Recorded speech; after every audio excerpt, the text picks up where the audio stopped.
nous sommes dans la joie de partager. Ah, merci Seigneur, merci Jésus, merci pour ton amour, merci pour ta faveur, merci encore. Oui, merci, merci, merci, merci, merci, merci, merci. Oh Jésus de Nazareth, la makabasharadara. La gloire te revienne, la gloire te revienne, la gloire te revienne. Frère, sans plus tarder, il faut te munir de ta Bible, de ton stylo, de ton cahier, car nous allons courir tout à l'heure par la faveur et par la grâce de Dieu. Par la grâce de Dieu. Oh, merci Seigneur. Comment ne pas te louer?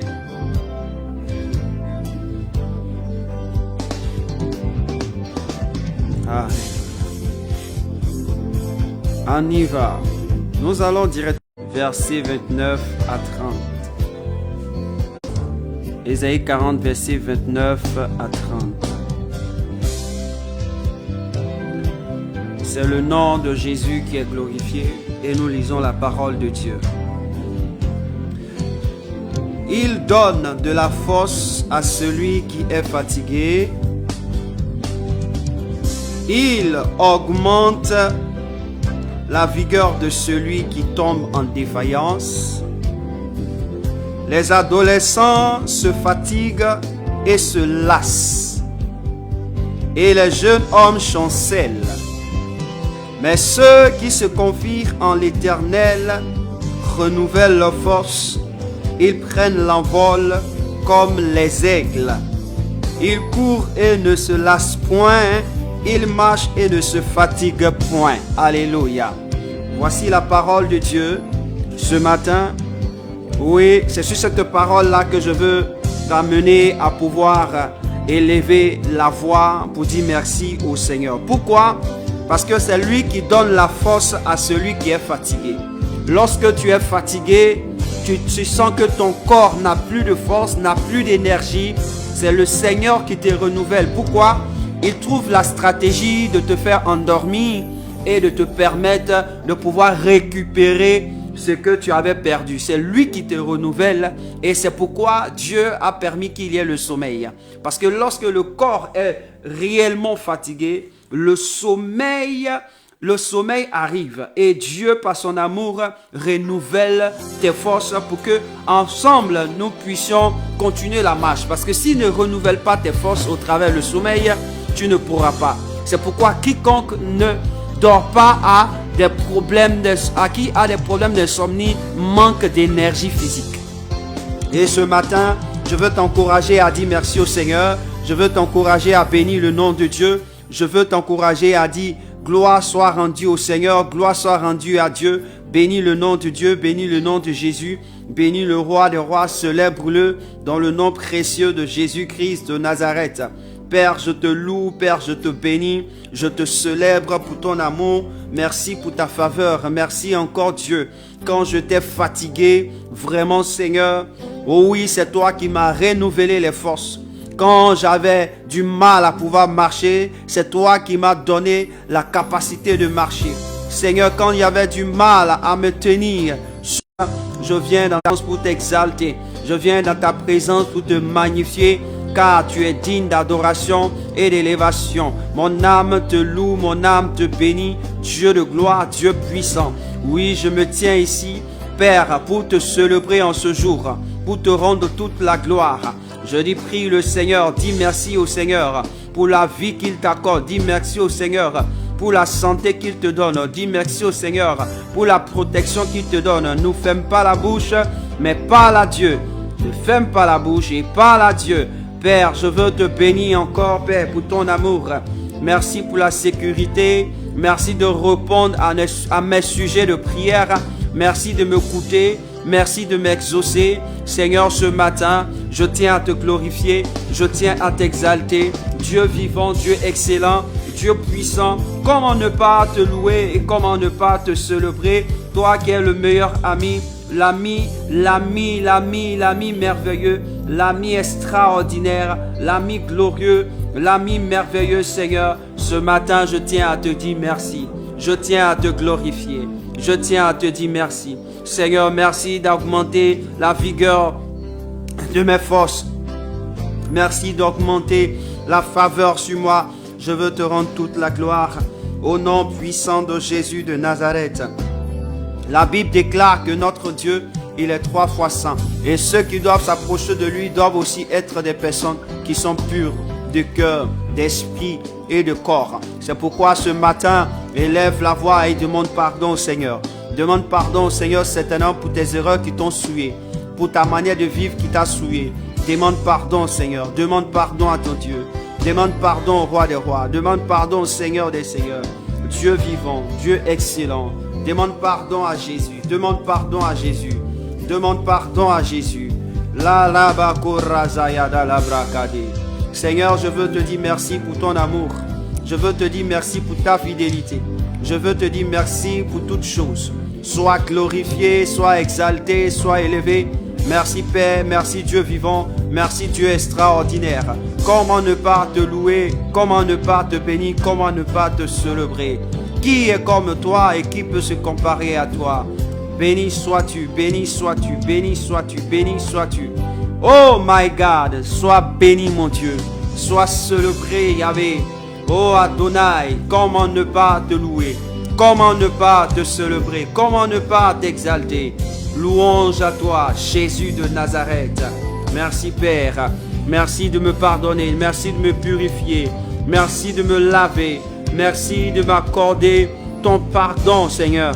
Oh, par ton sang, lave-moi. Dis au Seigneur de te laver. Par ton sang, lave-moi. Par ton sang, lave-moi. Par ton sang, lave-moi. Par ton sang, lave-moi. Par ton sang, lave-moi. Par ton sang, lave-moi. Jésus, par ton sang, lave-moi. Purifie-moi, sanctifie-moi. Au nom puissant de Jésus de Nazareth. Purifie-moi et sanctifie-moi. Dans le nom précieux de Jésus de Nazareth. Merci Seigneur. Merci pour ton amour. Merci pour ta faveur. Merci pour tout. Au nom de Jésus de Nazareth. Dieu de gloire, je te dis merci encore de m'accepter. Dis au Seigneur, je t'offre ma vie. Je m'offre à toi, je m'offre à toi, je m'offre à toi, je m'offre à toi. Au nom de Jésus. Dans tes bras, je suis rassuré.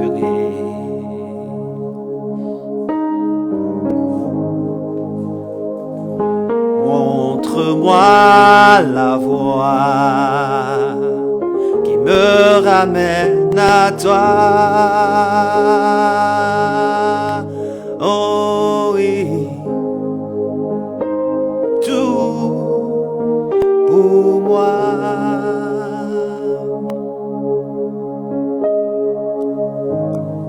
Sans toi, je ne peux vivre. Tu es tout pour moi.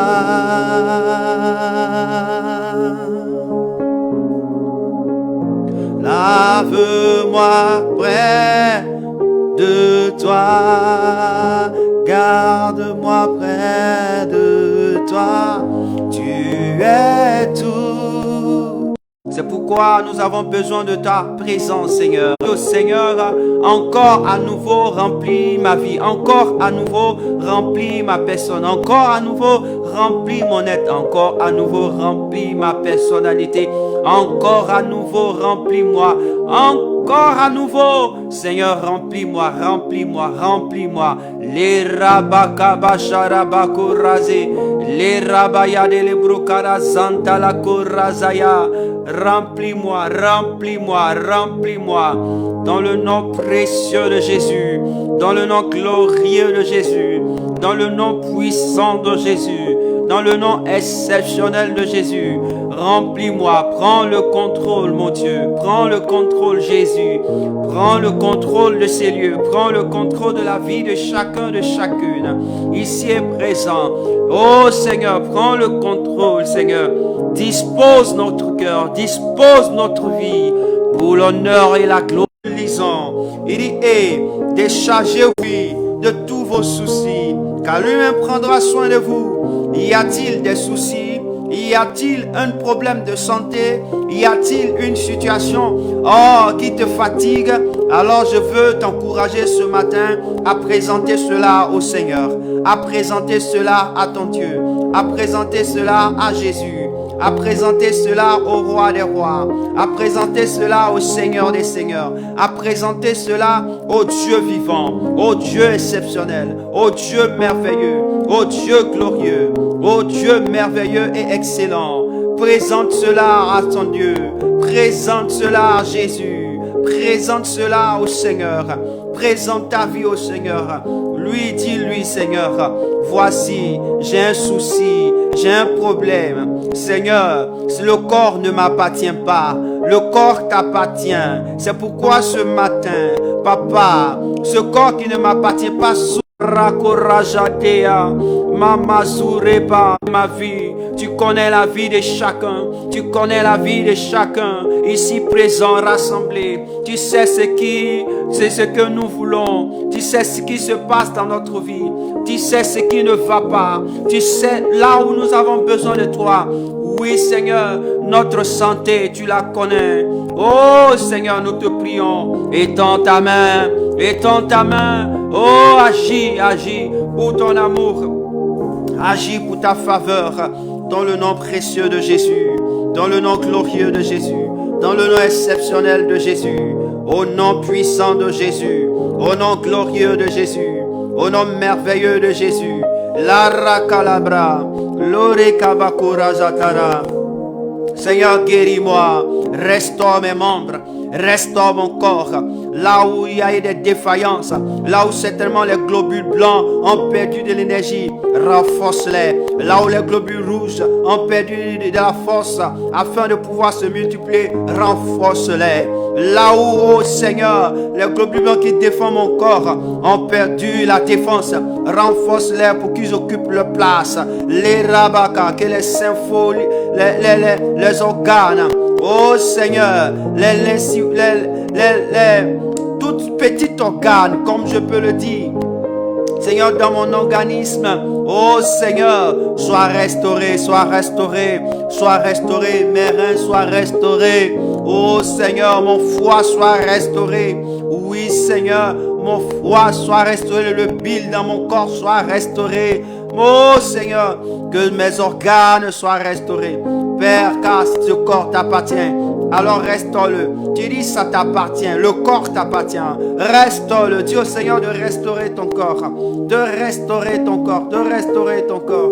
Oh, restaure ton corps, restaure mon corps, restaure mon corps, restaure mon corps. Depuis la cure chevelue jusqu'à mes os, restaure mon corps ce matin. Je t'implore pour que tu restaures ce corps.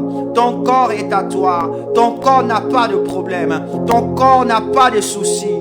Ton corps n'est pas malade. Alors restaure mon corps. Restaure ce corps que tu m'as prêté et que dans lequel j'habite. Restaure-le, restaure-le, restaure-le, restaure-le, restaure-le, restaure-le. Viens, ô Père, mettre tout ce qui était défaillant en bon état. Au nom de Jésus, dis au Seigneur, parle au Seigneur. Les rabas, les bakora, kalabeda, les nasura, indelerebo saraba. Dis au Seigneur, prends soin, prends soin, prends soin, prends soin. Mon corps, ce corps-là, tu l'as dit dans 1 Corinthiens.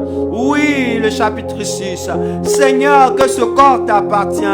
Éternel mon Dieu, que nous devons te glorifier. Alors glorifie-toi dans ce corps. Viens, éternel mon Dieu, restaurer ce corps qui t'appartient. La Bible déclare, de la même manière tu as reconstitué le corps de Jésus, tu es capable de reconstituer notre vie. Tu es capable de reconstituer notre corps qui a subi un traversement, qui a subi quelque chose d'anormal. Père, ce matin, je prie que tu étendes ta main. Ce matin, je prie que tu étendes ta puissante main. Tu étendes ta gloire, tu étendes ton autorité. Dieu de gloire, Dieu puissant, étends ta main sur mon corps, dans mon corps, Seigneur, afin de restaurer.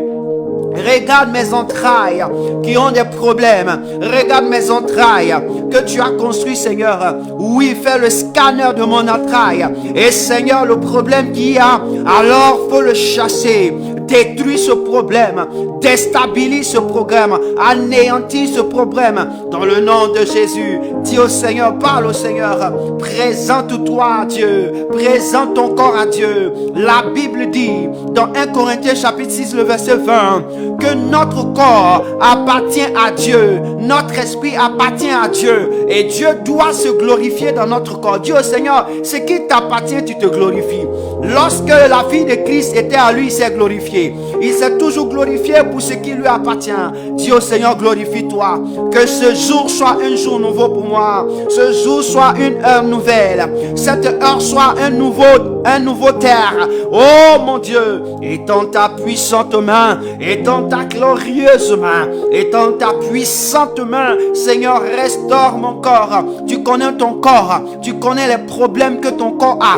Même il y a certaines situations que tu ne sais pas. Les maladies cachées, dis au Seigneur que tout ce qui est caché à tes yeux soit révélé afin de les soigner ou de les guérir au nom de Jésus. Que toutes sortes de maladies, certainement demain qui pourraient me paralyser, Seigneur, soient détruites aujourd'hui. Toutes sortes de maladies qui pourraient me créer, éternel mon Dieu, d'être tout chaos, Seigneur. Je prie que tu interviens, tu interviens, tu interviens, tu interviens, tu interviens, mon Dieu, tu interviens, Jésus, tu interviens, Roi des rois, tu interviens, Seigneur des seigneurs. Mon corps est à toi, le corps là, tu me l'as prêté. Ah, Seigneur, oui, viens le restaurer, viens restaurer ce corps pour la gloire de ton nom, pour la gloire de ton nom, pour la gloire de ton nom, pour la gloire de ton nom, pour la gloire de ton nom, pour la gloire de ton nom, pour la gloire de ton nom, pour la gloire de ton nom. Ce qui me plaît dans ta parole, la Bible déclare que ceux qui se confient en l'Éternel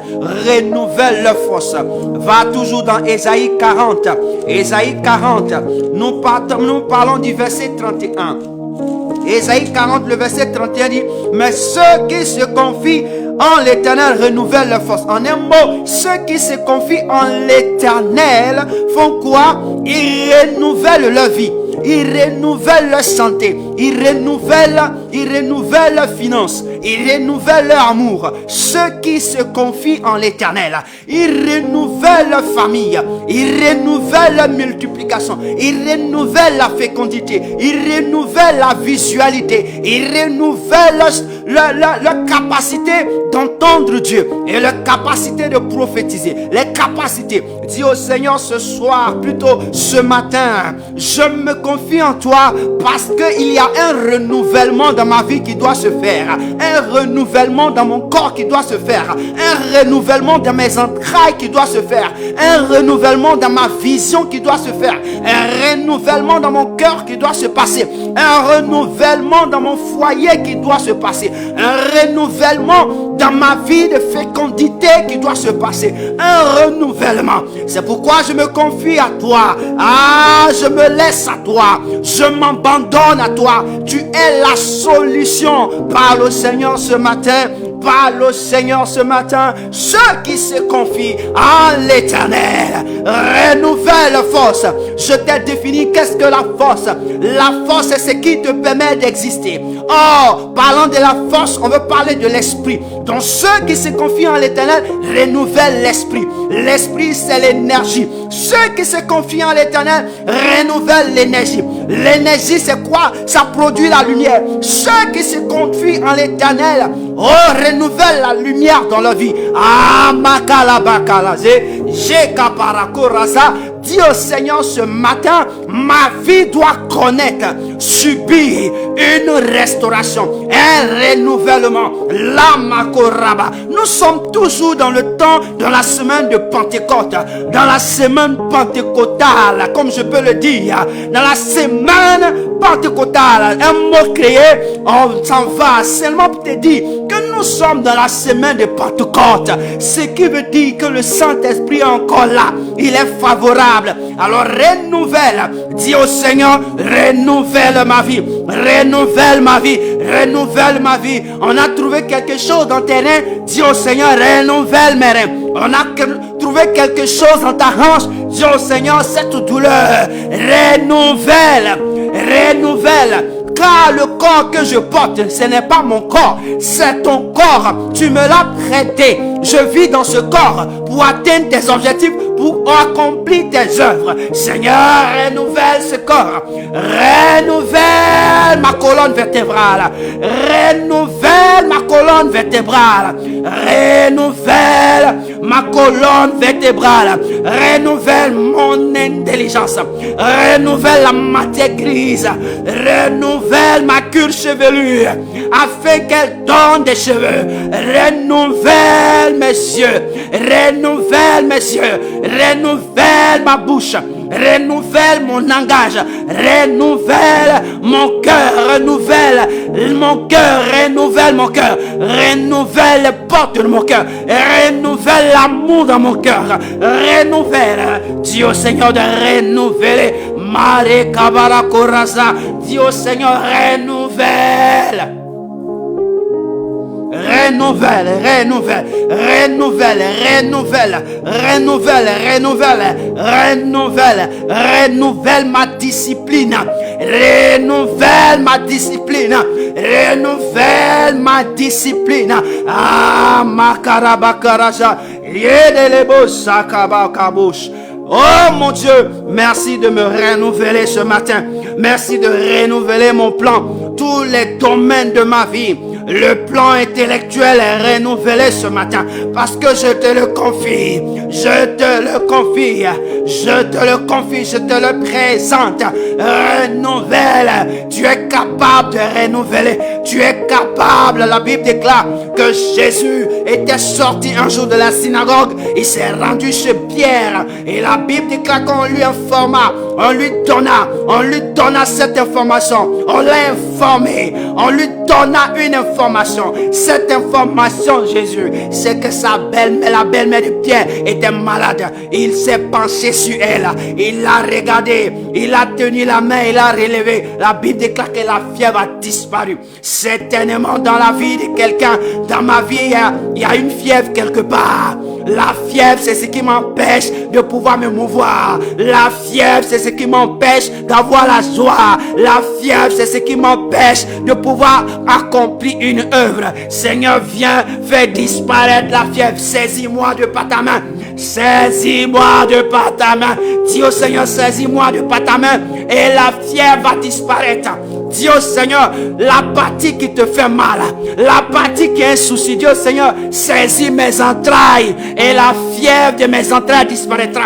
Saisis mon ovaire et les ovaires seront restaurés, seront renouvelés. Saisis mon ovulation et mon ovulation aura son terme afin de donner naissance à un bébé, à un enfant. Seigneur, saisis. Ah, Zabakalabakalaga. Saisis, mon Dieu. Saisis, saisis. Saisis, saisis, saisis. Dis au Seigneur de saisir. Dis au Seigneur de saisir quelque chose en toi. Ah, Maraba. Saisis mon cœur, mon Dieu, pour que ton amour soit davantage dans mon cœur.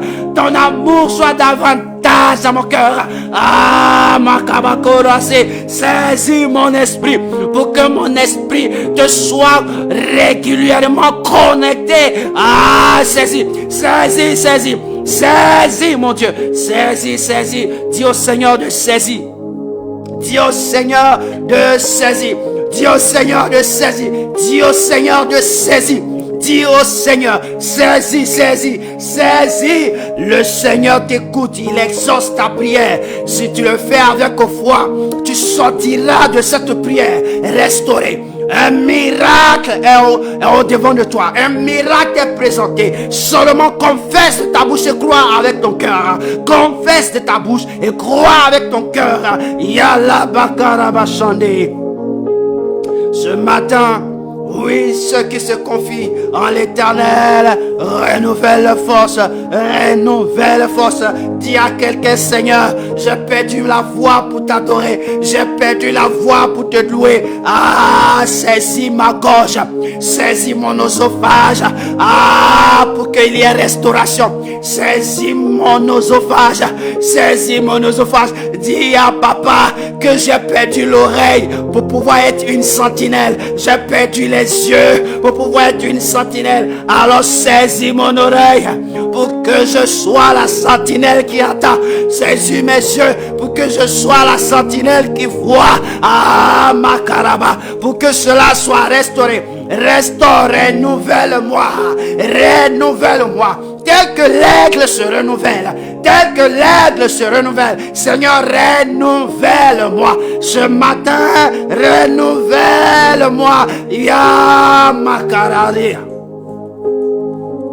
Dieu Seigneur, renouvelle-moi.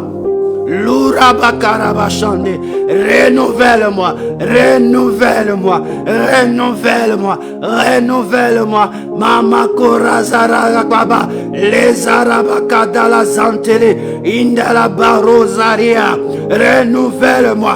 Ah Seigneur, là où j'étais stoppé, renouvelle-moi pour que je démarre, renouvelle-moi pour que je démarre comme Élie. La Bible déclare qu'Élie a prié.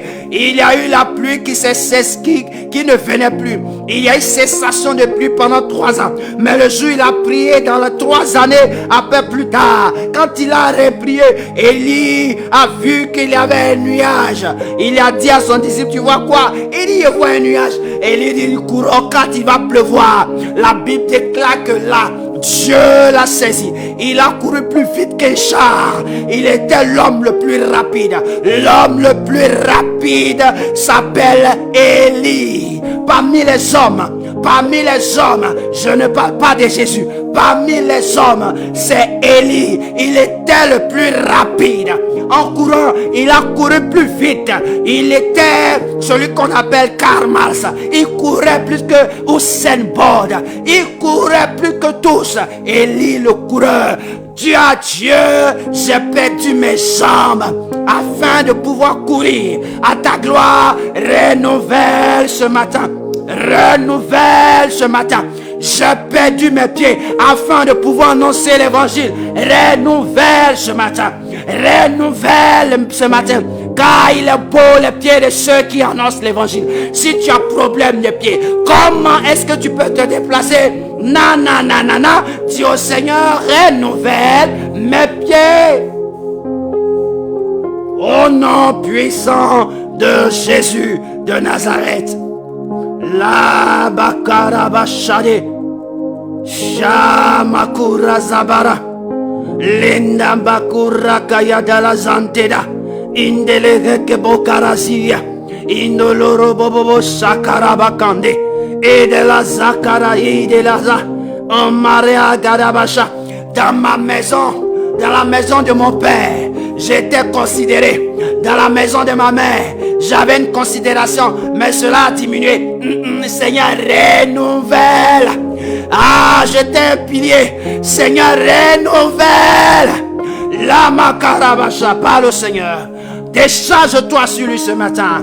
Et décharge sur lui. Tu n'as pas pour habitude de parler. Tu n'as pas pour habitude de présenter ton cas. C'est pourquoi ce matin, présente-le. Présente-le. Ce n'est pas encore fini. Ce n'est pas encore fini. Les rabacharaba. Ce que Dieu décide, cela arrive. Comment tu peux prendre des décisions et cela ne s'accomplit pas? Pourquoi? Parce que tu n'as pas laissé Dieu te renouveler. Dis au Seigneur, c'est toi qui m'envoies, donc ce que je décide c'est de ta part. Alors renouvelle-moi pour que je puisse décider et que les choses arrivent. Je puisse parler pour que les choses arrivent. Au nom de Jésus de Nazareth. Les rabakarabashandila. Kabazora kandelebrekes. Merci Jésus. Oh, oh, oh, oh, oh. Tu es tout pour moi.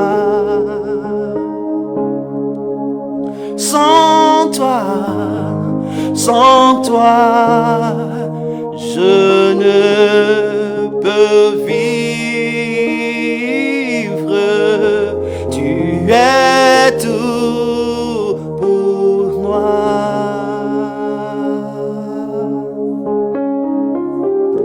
Garde-moi près de toi.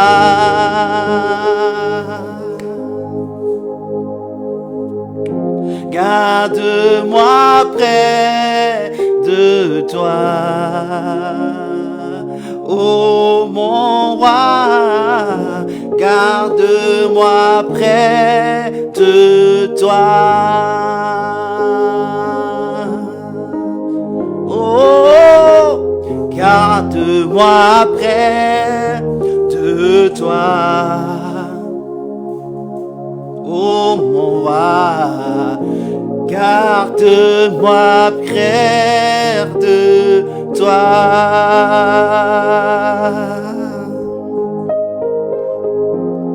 Garde-moi près de toi. Seigneur, garde-nous près de toi. Garde-moi près de toi.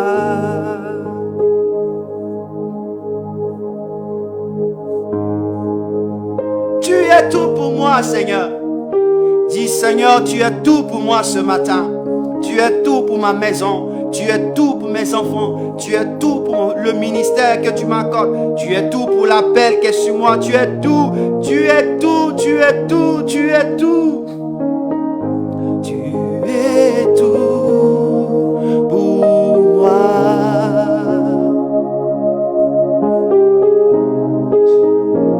Garde-moi près de toi.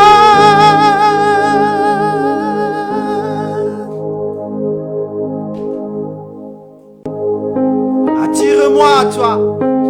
On va chanter ce cantique. Oh, oh. Ne me laisse pas.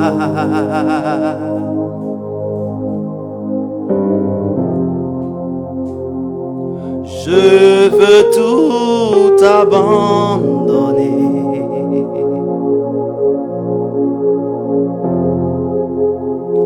Et restaurer notre amitié.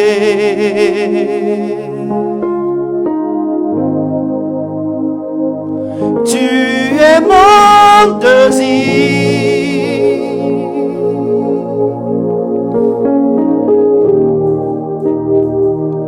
Je ne veux que toi.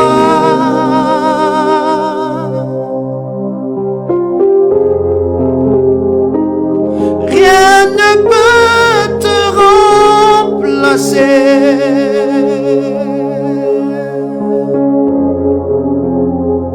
Dans tes bras je suis rassuré.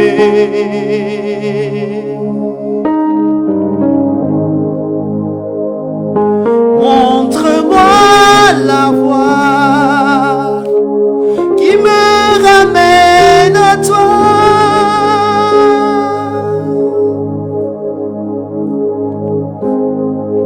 Tu es tout pour moi.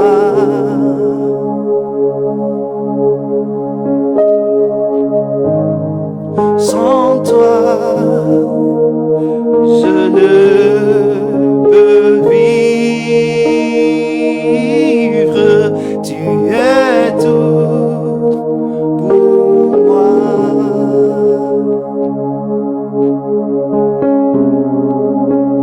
Garde-moi près de toi.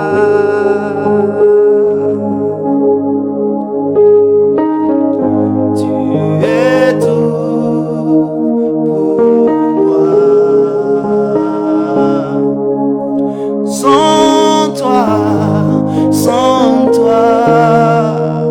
je ne peux vivre.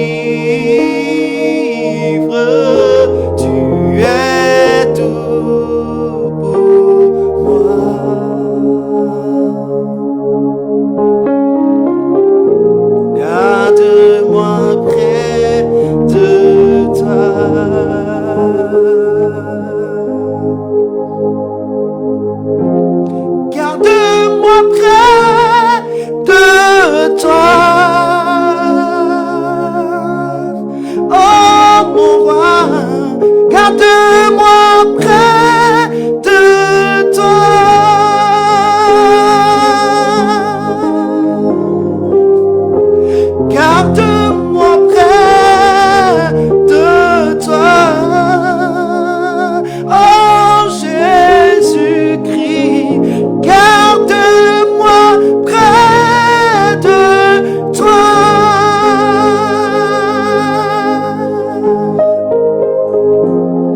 Garde-moi près de toi, Rédempteur. Oh, garde-moi près de toi.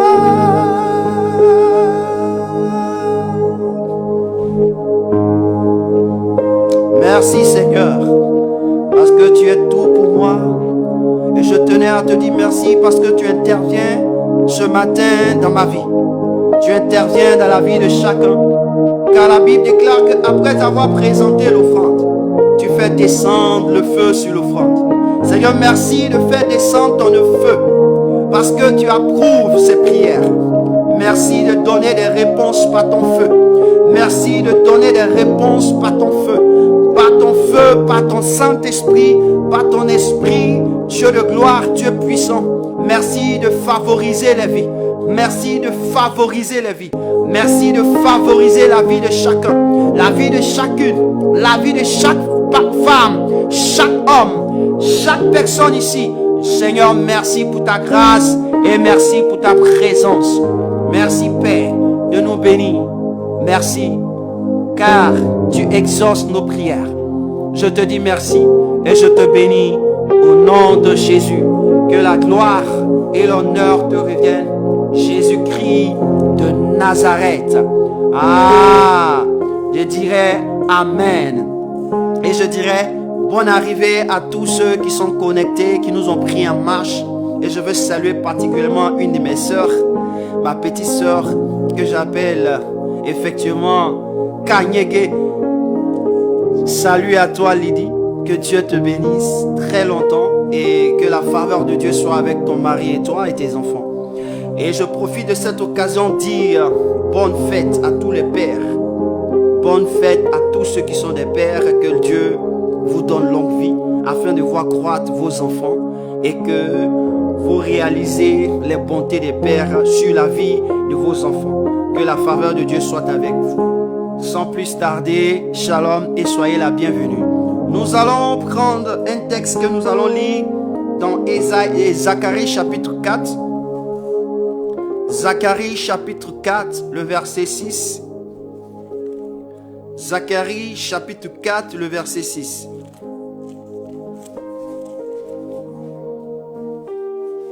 Zacharie chapitre 4, le verset 6.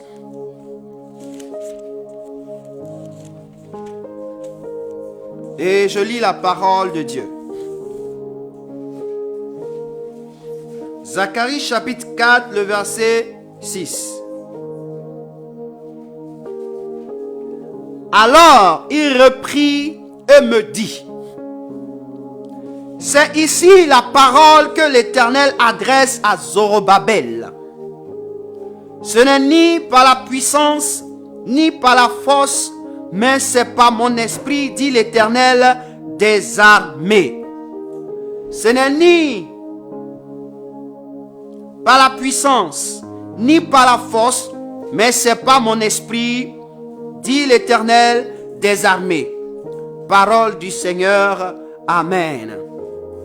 Nous allons dans 1 Timothée, chapitre 5, verset 23.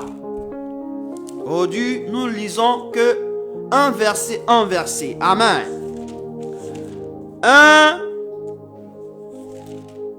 1 Thessaloniciens, excusez.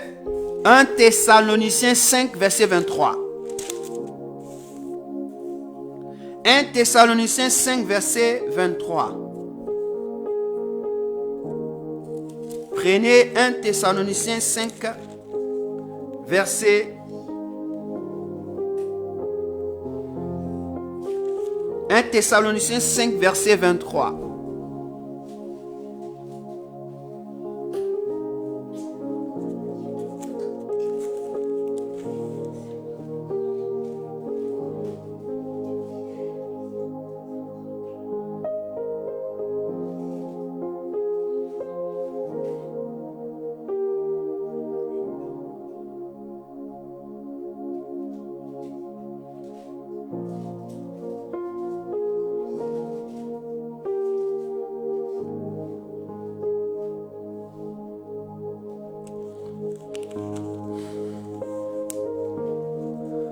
Avant de continuer, nous allons lire 1 Thessaloniciens 5, verset 23. Que le Dieu de paix vous sanctifie lui-même tout entier et que tout votre être, l'esprit, l'âme et le corps, soit conservé irrépréhensible lors de l'avènement de notre Seigneur Jésus. Je relis le texte. Verset 23 de 1 Thessaloniciens chapitre 5. Que le Dieu de Père vous sanctifie lui-même tout entier et que tout votre être, l'esprit, l'âme et le corps, soit conservé irrépréhensible lors de l'avènement de notre Seigneur Jésus-Christ. Amen. Que Dieu te bénisse et que Dieu bénisse sa parole. Tu vas prier le Seigneur. Tu vas dire au Seigneur, instruis-moi. Tu vas dire au Seigneur, instruis-moi ce matin. Je veux sortir comme au jour de la Pentecôte. Les disciples ont été instruits par le Saint-Esprit. Ils ont parlé de nouvelles langues. Ils ont eu de nouveaux comportements. Ils ont eu de nouvelles manières de penser, de nouvelles manières de réagir. Ils avaient un caractère qui était différent. Alors ce matin, instruis-moi. Dis au Seigneur, instruis-moi. Instruis-moi. Prie le Seigneur. Père, je te rends grâce. Merci de m'instruire. Oui, merci de m'instruire. Il est vrai que je suis le canal par lequel tu veux passer pour nous instruire, nous tous. Moi aussi, je me trouve sur cette plateforme afin d'être instruit par toi. Seigneur, viens, enseigne-moi ce que je dois connaître. Parle-moi de ce que je ne sais pas. Oriente-moi et canalise-moi dans le nom précieux de Jésus. Je prie que toute force étrangère qui voudra m'empêcher de pouvoir accomplir ce que tu as bien voulu, Seigneur, soit chassée de ces lieux au nom de Jésus. Que toutes les flèches retournent à l'envoyeur au nom de Jésus. Que toute incantation retourne à l'envoyeur au nom de Jésus. Que toute parole tenue à notre égard soit sans effet au nom de Jésus. Nous déclarons dans le nom tout-puissant, glorieux de Jésus, que nous sommes couverts par son sang et nous proclamons la justice et la vérité pour la révélation des fils et des filles. Au nom de Jésus, nous t'avons ainsi prié. Amen. Que Dieu nous bénisse abondamment. Oui, ce matin, de quoi parlerons-nous? Nous avons lu des textes qui parlent de l'esprit. Alléluia. Le premier texte dit, ce n'est ni par la puissance, ce n'est ni par la force, ce n'est ni par quoi que ce soit, mais Dieu dit, c'est pas mon esprit, dit l'Éternel des armées. Il dit, c'est pas son esprit. Et quand nous lisons dans 1 Thessaloniciens chapitre 5 verset 23, nous allons voir que l'apôtre Paul, à qui Dieu révèle cela, dit que il faudrait que Dieu tout entier nous sanctifie lui-même. Il sanctifie notre être entier. Il explique l'esprit, l'âme et le corps soient conservés irrépréhensibles lors de l'avènement de notre Seigneur Jésus-Christ. C'est-à-dire qu'il y a une importance capitale de notre entité. Notre entité qui est composée de notre esprit, de notre corps et de notre âme. Ces trois-là doivent être conservés. On dit bien conservés, irrépréhensibles. Ce qui veut dire, quand on parle de conservation, c'est jour pour jour, seconde pour seconde, que nous devons maintenir l'esprit pur, maintenir l'esprit pur, maintenir l'âme pure, maintenir le corps pur, maintenir notre être entier dans un état qui glorifie le nom de Dieu. Ce matin, quel est le sous-thème? Parce que le thème principal de ce trimestre dans lequel nous sommes, c'est défrichez-vous un champ nouveau. Nous avons ce verset, le verset qui nous parle de défrichez-vous un champ nouveau dans Osée 10, le verset 12. Défrichez-vous un champ nouveau. Au fait, l'objectif de ce trimestre, c'est qu'au sorti de ce trimestre d'avril, de mai, de juin, nous puissions être un espace qui est capable d'être utilisé pour donner de la semence. C'est-à-dire que Dieu est en train de préparer l'espace. Il finit de nettoyer l'espace. Il doit regarder, il doit ensemencer l'espace. Il doit fertiliser l'espace de sorte qu'on puisse mettre des semences et que ces semences donnent. Donc nous devons avoir un champ qui est nouveau, un espace nouveau qui contient des semences de gloire, des semences qui vont bénir. Et ce matin, le Seigneur voudrait que nous parlons de quelque chose de principal dans ce champ, qui est l'état de notre esprit. Donc, la Bible déclare que Dieu a dit que toute chose là, c'est pas son esprit. Donc, je veux dire à quelqu'un, si Dieu dit, ça n'est ni par la force, ni par la puissance, mais c'est pas mon esprit, ce qui veut dire que l'esprit de l'homme, c'est lui qui est l'élément principal dans la vie de l'être humain. Ton esprit est l'élément principal dans ton corps entier, dans ton entité de personne. Si tu es une femme, c'est ton esprit qui est l'élément principal. Sans ton esprit, il ne peut avoir un corps. Sans ton esprit, il ne peut avoir une âme. C'est pourquoi ce matin, il faut considérer cela. Quand Dieu dit, c'est pas mon esprit, il dit que toute personne ne peut que réaliser, ne peut que obtenir, ne peut que faire, opérer à partir de son esprit, parce que Dieu lui-même juge que c'est par son esprit qu'il fait toutes choses. Je te donne un autre exemple. La Bible déclare que c'est poussé par l'esprit que les hommes ont prophétisé de la part de Dieu. Quand il lit 1 Pierre, la Bible nous révèle que pour que les hommes parlent, c'est-à-dire que le corps puisse réagir avec l'âme, il faut que l'esprit arrive pour donner un message. Ce qui veut dire que l'esprit de l'homme, l'esprit qui est en toi en tant qu'homme, garde ton esprit dans la sainteté. Garde ton esprit dans la sainteté. C'est le sous-thème que je vais traiter.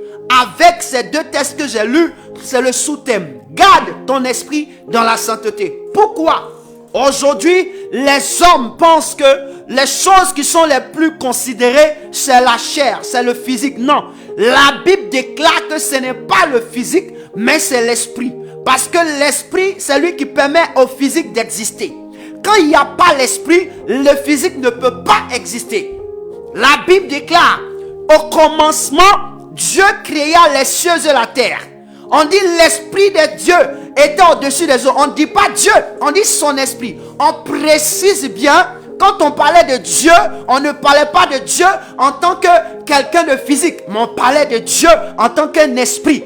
Donc Dieu qui est un esprit et que son esprit se meurt sur la mer, la Bible déclare que c'est cet esprit-là qui a créé notre esprit, qui nous a fait. Et donc, dans un état premier, il faut considérer l'esprit que Dieu t'a donné. Garde ton esprit dans la sainteté. Qu'est-ce que ça veut dire? Ton esprit, je te l'ai expliqué, c'est la partie où c'est le domaine le plus précieux de ton existence en tant qu'être humain. La sainteté, c'est quoi? La sainteté, c'est la pureté dans sa forme de conservation. Écoute-moi bien. La sainteté, c'est quoi? C'est la pureté de ton esprit dans sa forme de conservation.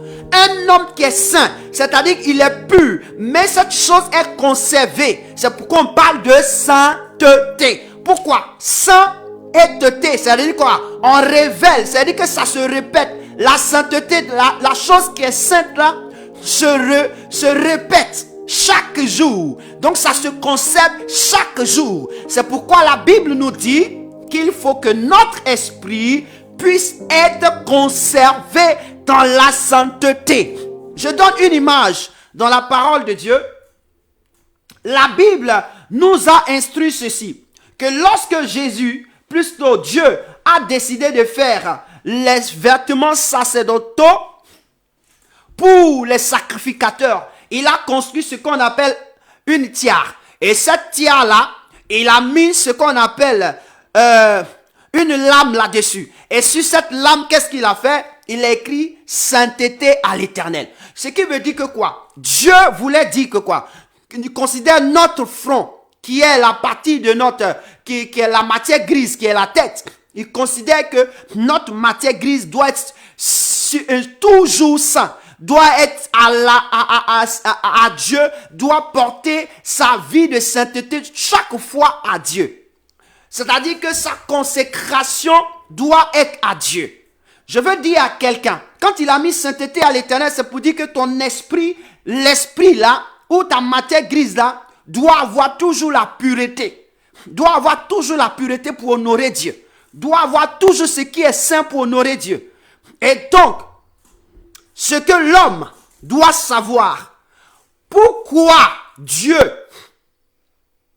voudrait que ça soit la partie, l'esprit. Pourquoi? Pourquoi on parle de l'esprit?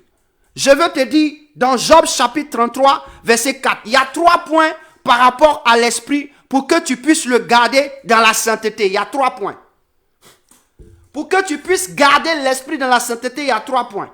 Et ces 3 points, je te le donne. Le premier point dit, Job chapitre 33, verset 4.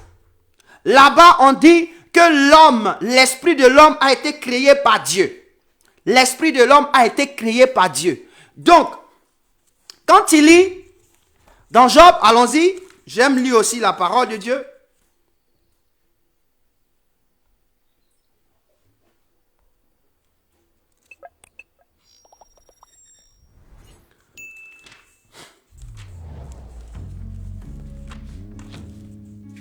Job 33.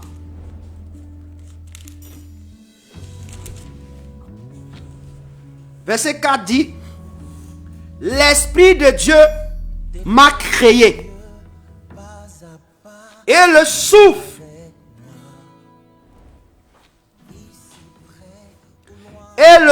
du Tout-Puissant m'anime. Écoute-moi bien. Écoute-moi bien. Ici, Job dit, l'Esprit de Dieu m'a créé. Un esprit qui crée, il ne peut que créer son identique. C'est pourquoi la Bible dit que Dieu a dit, faisons l'homme à notre image et selon notre ressemblance. Donc, l'Esprit de Dieu a créé l'esprit de l'homme. Le premier motif pour lequel tu dois garder ton esprit dans la pureté, dans la sainteté, ça veut dire qu'il ne faudrait pas permettre à ce que des choses viennent dans ton esprit comme tu veux, quand tu veux, où tu veux. Des choses qui ne glorifient pas le Seigneur quand tu veux, où tu veux.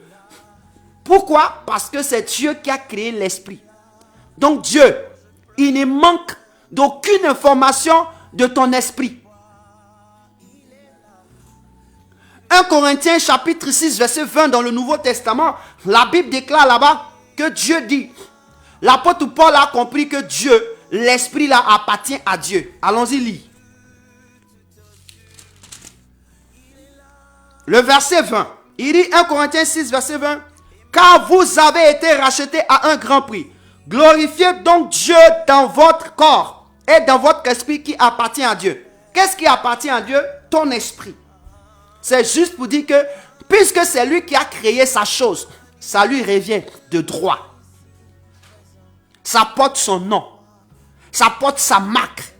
Comme toi, tu as mis un enfant au monde, il porte ton nom, il porte ta marque, il porte ce que tu as. 2. Pourquoi je dois maintenir? Pourquoi je dois maintenir mon esprit? L'esprit qui est en moi. Ecclésiaste chapitre 12, verset 9. Allons-y lire. Aujourd'hui, on va parler un peu.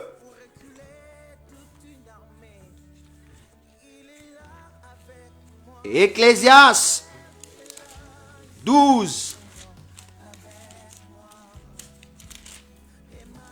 verset 9. Il a dit ceci. Avant que la poussière retourne à la poussière, comme elle y était, et que l'esprit retourne à Dieu qui l'a donné. On dit avant que la poussière retourne à la terre, comme y était, et que l'esprit retourne à Dieu qui l'a donné. Donc ici, le motif qui va te pousser à pouvoir tenir toujours ton état d'esprit dans une certaine sainteté, dans une certaine pureté, c'est que le jour, tu ne seras plus de ce monde. L'esprit qui est dans ton corps, qui permet à ton corps de fonctionner, qui permet à ton corps d'avoir une âme, afin de faire mouvoir ton corps. Cet esprit-là, il va retourner chez qui? Chez lui qui l'a fait. Chez Dieu. Ah, il va retourner qui? Chez Dieu. Voici l'importance. Il va retourner chez Dieu.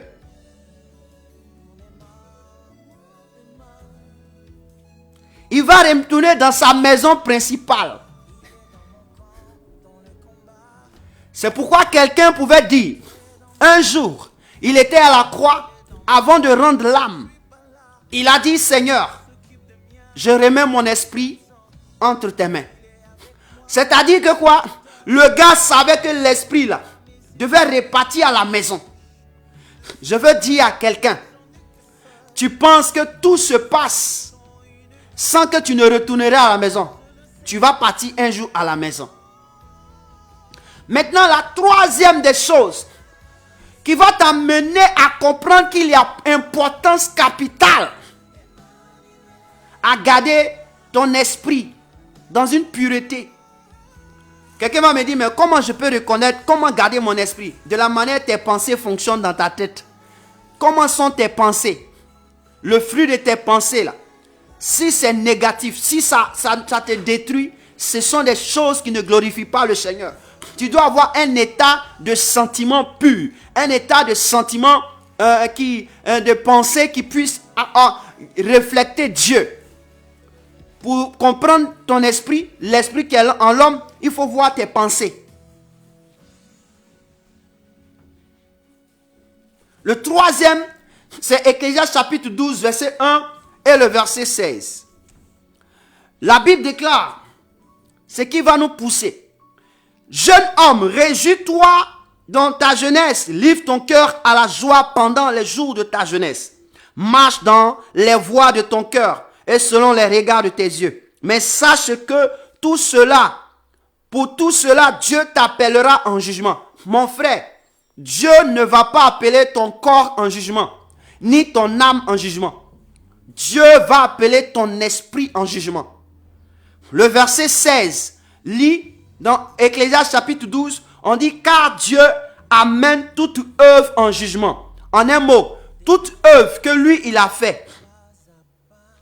Comprendre, quand Dieu amènera toute œuvre que lui-même l'a faite en jugement, au sujet de tout ce qui est caché, soit bien, soit mal. Toute œuvre, l'œuvre que Dieu a faite, pour que nous soyons comme lui, c'est l'état de l'esprit qu'il nous a donné. L'état d'esprit qu'il a créé. Donc ici, on dit quoi? Dieu est en train de nous dire que notre esprit là passera en jugement. Savez-vous pourquoi Jésus a dit à Marie, ne me touche pas, car je ne suis pas arrivé encore chez mon Père. Mais va dire à mes frères. Pourquoi? Parce que l'esprit, quand Jésus avait donné l'esprit, Dieu n'avait pas encore jugé l'esprit. Dieu n'avait pas encore fait passer son esprit en jugement. Donc si Marie touchait le corps de Jésus, son corps allait rester impur. Son corps allait rester souillé. Sa personne allait rester souillée. Mais encore plus, Marie serait devenue autre chose. Parce que en touchant Jésus, elle allait passer au travers de Jésus. Elle n'allait pas toucher le corps de Jésus, elle allait passer au travers de Jésus. Ça sera comme si c'était un fantôme, un esprit qui était là. Et ça allait aggraver la situation. Donc je veux dire à quelqu'un ce matin, voici le motif. Pourquoi? Parce que notre esprit que Dieu a créé, c'est lui qui va passer en jugement. Ce n'est pas tes yeux, ce n'est pas ton corps, ce n'est pas ta tête, mais c'est quoi? Ce n'est ni ton âme qui va passer en jugement, mais c'est ton esprit.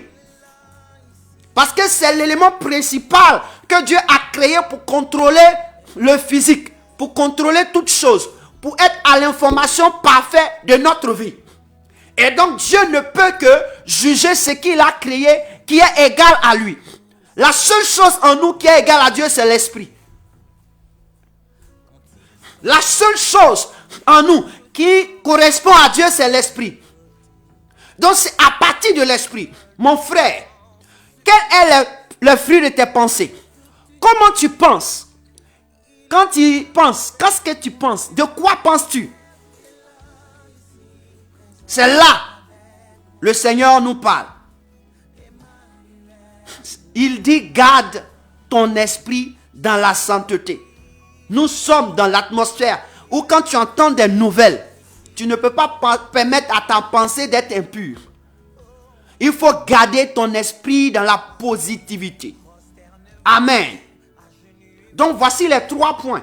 Le premier point, c'est que c'est Dieu qui a créé l'esprit. Le deuxième point, c'est que l'esprit de l'homme retournera chez Dieu. On te dit bien qu'il va retourner.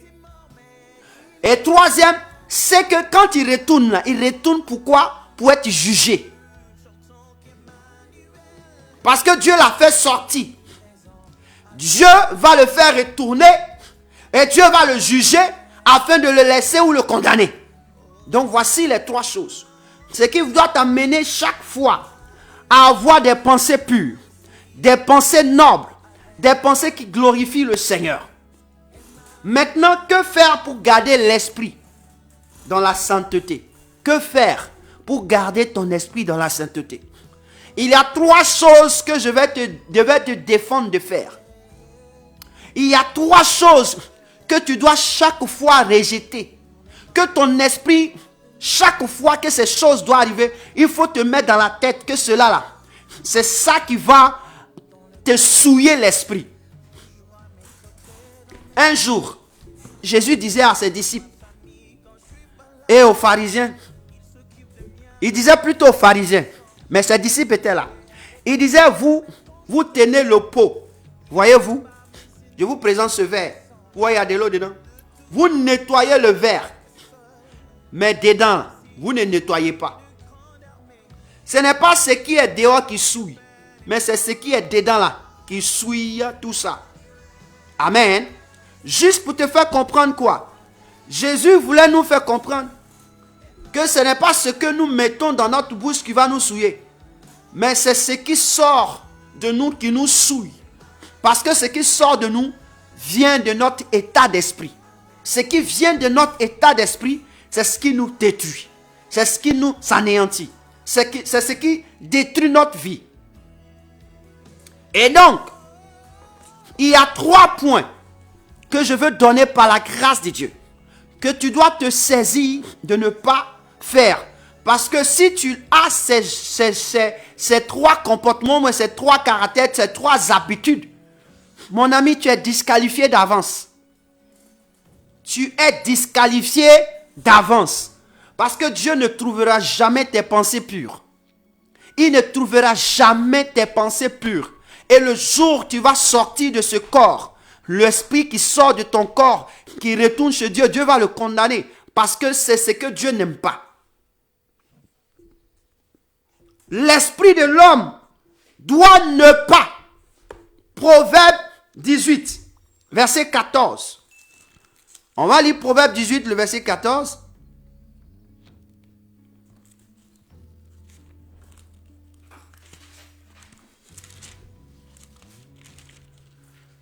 Proverbe 18, le verset 14.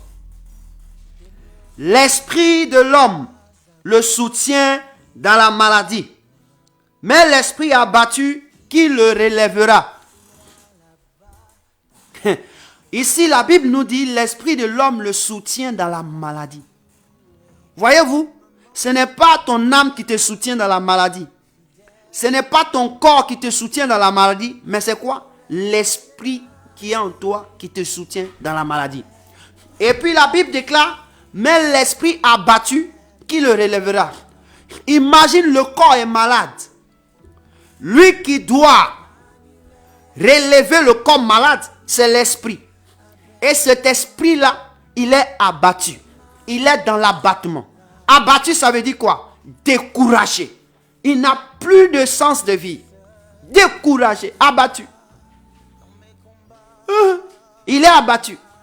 Mon frère, l'esprit de l'homme ne doit ne pas être abattu. Il faut lutter pour que ton esprit ne soit pas abattu. Il faut lutter pour que tes pensées ne soient pas abattues. Parce que lorsque tu es découragé, mon ami, lorsque tu fais quelque chose et un peu de découragement vient, tu as donné une porte d'accès à l'impureté, de souiller ton esprit. Alors, sache que ce que tu feras échouera. Sache que ce que tu feras n'avancera pas. Le découragement. La Bible déclare à tes résolutions répondra le succès. On n'a pas dit à tes découragements. On dit à tes résolutions. C'est-à-dire que quoi? La résolution, c'est quoi? C'est à tes décisions prises avec courage. Avec courage et persévérance. Répondra le succès. Donc, quand ton esprit est abattu, qui va le relever? Même Dieu ne peut pas venir relever ton esprit. Il dit qui? C'est une question. Qui? Parce que c'est ce que Dieu n'aime pas. Avoir l'esprit abattu, c'est amener la destruction ou l'existence de Dieu. C'est dire que Dieu n'existe pas. C'est dire que Dieu est incapable. C'est pourquoi tu l'amènes dans l'abattement.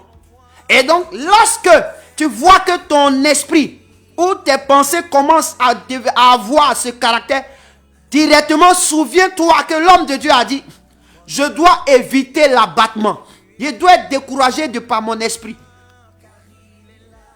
Je ne dois pas me décourager de par mon esprit ou de par mes pensées. Je dois rejeter ça. Ça ne fait pas partie de moi. Dieu ne s'est jamais découragé. Depuis qu'il a créé le monde et que le monde existe, ça fait plus de combien de 1000 ans nous sommes encore en existence. Plus de 6000 ans que la terre existe. Mon frère, Dieu ne s'est jamais découragé. Il a toujours agi malgré tout ce qui se passe. Dieu agit. Et si Dieu t'a donné cet esprit-là, c'est pour que tu ne voies pas le physique.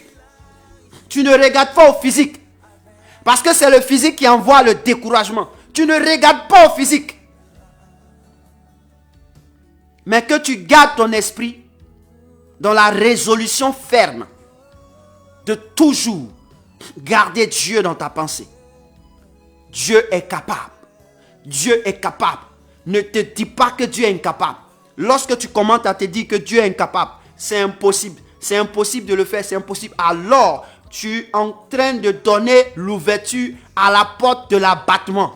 Tu veux que cela, tu es en train d'ouvrir la porte de l'abattement dans ta vie. Non, on ne peut pas. Ça ne peut pas se faire. Ça ne peut pas. Mon ami, tu as le découragement. Langage de découragement. Non, ça ne peut pas se réaliser. Langage de découragement. La Bible déclare, à celui qui croit, tout est possible. Rien n'est impossible à celui qui croit. Tout est possible à Dieu. Quand tu vois quelqu'un qui est en train de dire, ah ça là, on ne pourra pas. Il est découragé. Il est en train d'exprimer qu'il est découragé. Il est abattu. On ne pourra pas l'aider. Et de telles personnes, quand tu leur parles, ils vont trouver toujours des échappatoires. Ils vont trouver toujours des choses à te dire.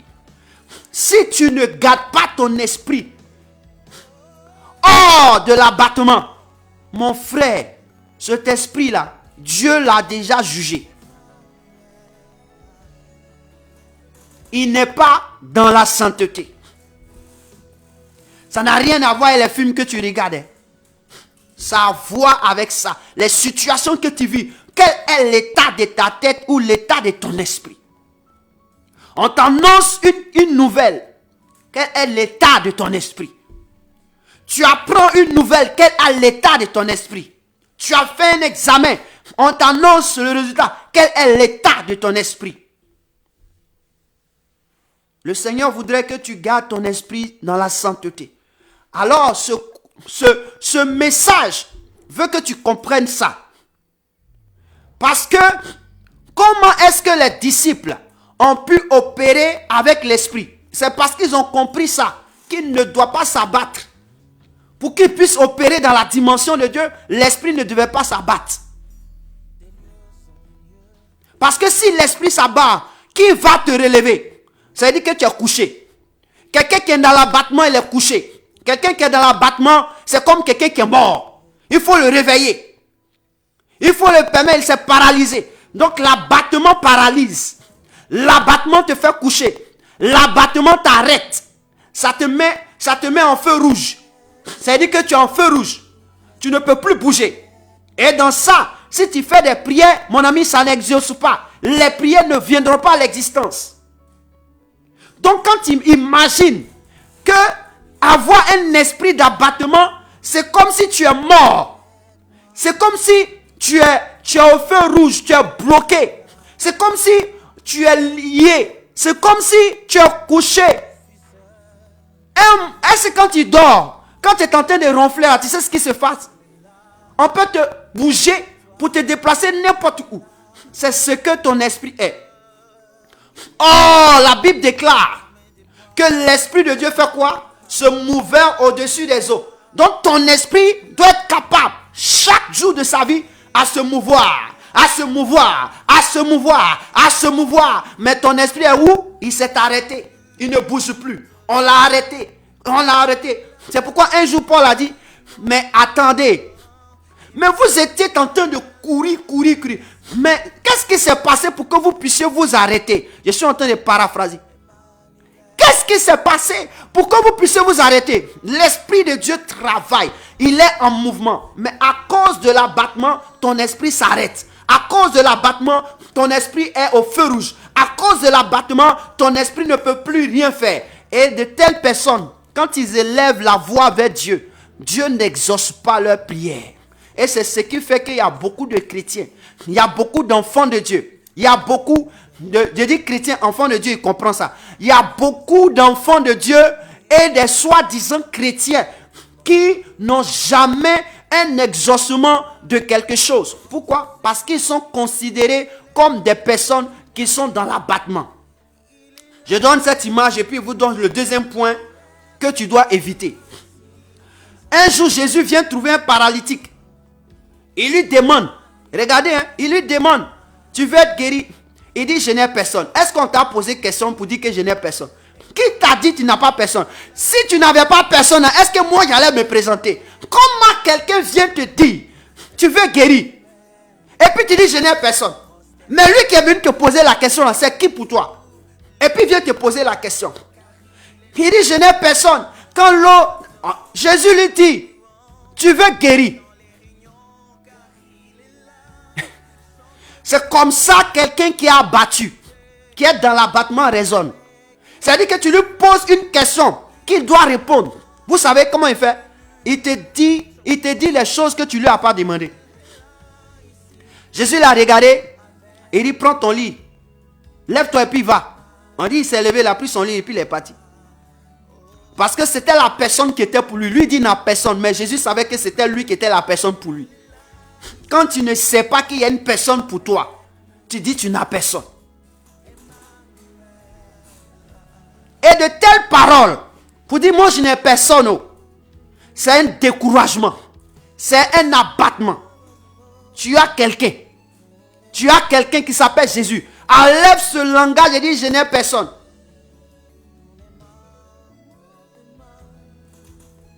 Donc, c'est le premier point. Ne pas avoir un esprit dans l'abattement. Proverbe 17, verset 22 dit, un cœur joyeux est un bon remède, mais un esprit abattu dessèche les eaux. Un esprit abattu, ça fait quoi? Ça dessèche les eaux. Tes eaux là, tes eaux ont une lueur, mais quand ton esprit est abattu, tu tues tes eaux. Or les eaux là, c'est ce qui permet à l'homme de tenir. Donc un esprit abattu, ça fait quoi? Ça brise les eaux. Donc ce qui même Elle, ce qui fait de toi que tu as la lossature. Tu tiens bon sur pied là. Toi-même, par ton esprit abattu là, tu détruis. Donc imagine, si un esprit abattu dessèche les os, et ton corps, et tes organes, qu'est-ce que l'esprit abattu peut faire dans ton corps? Regarde, l'esprit abattu dessèche tes os. Les os là, c'est ce qui est dur dans ton corps là. De sorte que ça ne se casse pas comme ça là. Hein? C'est ça, on dit ça dessèche ça. Or quand ça dessèche, ça dit que il est possible que toi-même tu casses tes pieds, tu casses tes os n'importe comment. Maintenant, si l'esprit là, abattu, que tu as là, dessèche les os, et ton organisme, ta langue, ton foie, ton intestin, tes entrailles, qu'est-ce que ça va faire? Toi-même, il faut répondre à la question. Et puis demain, tu vas t'asseoir pour bien réfléchir, pour que cela ne t'arrive pas, pour que tu rejettes ce comportement-là, pour que tu rejettes cette attitude-là. C'est la première des choses. La deuxième des choses, l'homme, l'esprit de l'homme doit ne pas être impatient. Ecclésiaste chapitre 7. L'esprit de l'homme doit ne pas être impatient. Il faut permettre à ton esprit d'éviter l'impatience. Parce que l'impatience détermine quelque chose de mauvais. Regarde, Ecclésiaste chapitre 7, verset 9. Ecclésiaste chapitre 7, plutôt le verset 8. Je lis le verset 8. Je vais lire le verset 8 et le verset 9. Tu vas voir ce que ça dit. Mieux vaut la fin d'une chose que son commencement. Mieux vaut un esprit patient qu'un esprit hautain. Quand je lis ce verset-là, ça me pose des questions. Il dit, mieux vaut la fin d'une chose que son commencement. Mieux vaut un esprit patient qu'un esprit hautain. En fait, regardez quand vous lisez la phrase là. Chez moi ici, il y a point virgule. C'est-à-dire, on est en train de te faire savoir, mieux vaut la fin d'une chose que son commencement, point virgule là. On t'explique pourquoi mieux vaut. Et on dit maintenant, mieux vaut un esprit patient qu'un esprit hautain. Au fait, pour que la fin soit glorieuse, pour que la fin soit ce que tu veux là, il faut que ton esprit soit patient. Non pas un esprit hautain. Pour que la fin soit comme tu veux, pour que tes projets se réalisent comme tu veux, comme tu penses là, il faut que tu aies ce qu'on appelle un esprit patient. Donc un homme qui est un esprit impatient, qui est doté d'un comportement d'impatience, est en train de déterminer déjà l'échec de sa vie. Il est en train de révéler l'échec de tout ce qu'il va faire. Est-ce que tu comprends? On dit la fin. Quand on dit la fin de toute chose vaut mieux que son commencement, ça veut dire que quoi? Le projet là, ce n'est pas le début qui est important. C'est la réalisation typique du projet qui est important. Imagine, quelqu'un veut avoir un enfant. On n'a pas dit quelqu'un veut avoir une grossesse. On dit quelqu'un veut avoir un enfant. Un enfant, pour l'avoir, il faut une grossesse. Mais pour avoir une grossesse, il faut quoi? Il faut ce qu'on appelle une relation, excusez-moi pour le terme, sexuelle. Donc dans la relation sexuelle, il y a certaines choses qui vont se passer. Et là, la grossesse va arriver. Et quand grossesse arrive, si la grossesse n'a pas pu s'arrêter, il ne faudrait pas que tu sois découragé. Tu dois reprendre encore le rapport jusqu'à ce que la grossesse tienne. Et maintenant, tu dois t'habiliter à une patience pour que la chose prenne forme. Parce que sans la patience de ton esprit, la chose ne prendra pas forme. Si chaque fois tu as vu les rapports, tu as fait le travail, et qu'il y a quelque chose qui a commencé après s'est détruit, et que ton esprit fait quoi? A commencé à se décourager, et ne soit plus patient, parce que ça fait 1, 2. Toi-même tu dis, ah, vraiment, ce qu'on a dit là, l'homme de Dieu a dit là, ça n'arrive pas, hein, ça n'arrive pas. Tu deviens impatient. Quand tu deviens impatient, c'est-à-dire que la chose ne pourra plus exister. La chose ne pourra plus exister. Elle ne pourra plus venir. Elle ne pourra plus atteindre ses objectifs. Elle s'arrête totalement. C'est pourquoi l'Ecclésiaste dit, il dit mieux vaut la fin d'une chose que son commencement. L'objectif que tu as, c'est quoi? C'est d'avoir un enfant. Donc persévère, que ton esprit ait dans sa mémoire la patience que l'enfant arrive. Donc tu ne regardes pas comment les choses se passent, mais tu regardes, l'enfant arrive. L'enfant arrive, quel que soit l'échec. On dit la guerre est formée de combats. Dans la guerre, il y a des batailles. La guerre là, la bataille que toi tu dois mener, peut-être c'est 5 batailles avant que tu sois un homme qui a vaincu la guerre. Mais toi tu penses que tu dois mener deux batailles. Quand tu gagnes les 2 batailles, c'est fini. Non, mon ami, c'est pas comme ça. Tant que tu n'as pas encore gagné la guerre, la bataille est permanente. Donc les esprits qui sont impatients, en un mot, les hommes impatients et les femmes impatientes, c'est un blocage pour la réalisation des projets et des œuvres dans leur vie. C'est un blocage. Parce que eux là, ils raisonnent comme des hommes. Ils veulent que ça arrive. Ils pensent en même temps, ils veulent que ça arrive. Mon ami, tu ne peux pas penser comme ça arrive. Parce que c'est l'état de ton esprit qui justifiera la fin. Donc en un mot, la patience là, c'est ce qui va te faire voir le résultat.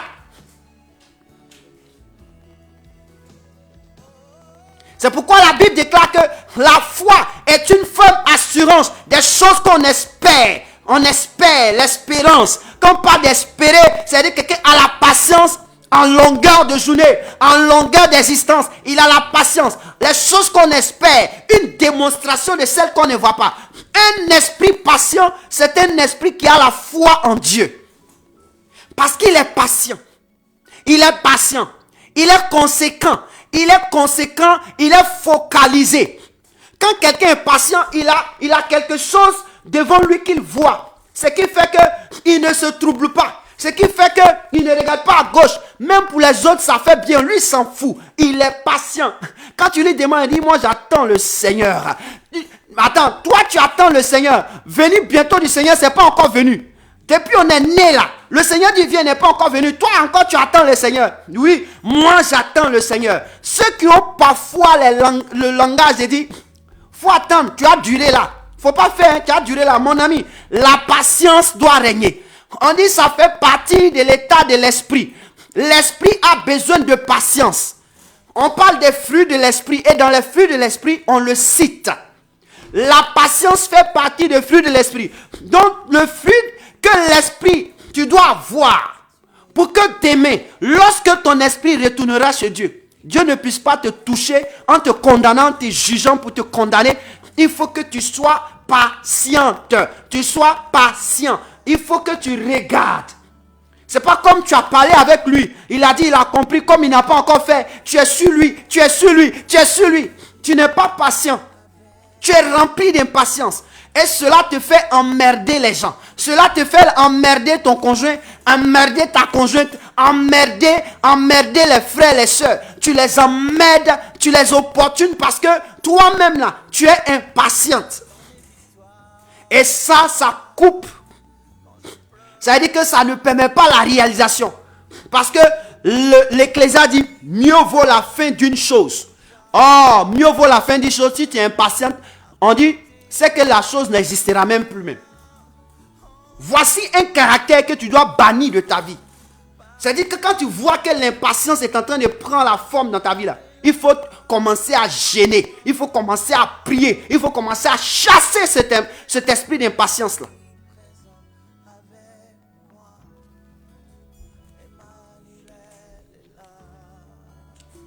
Quand je vais dans Galates,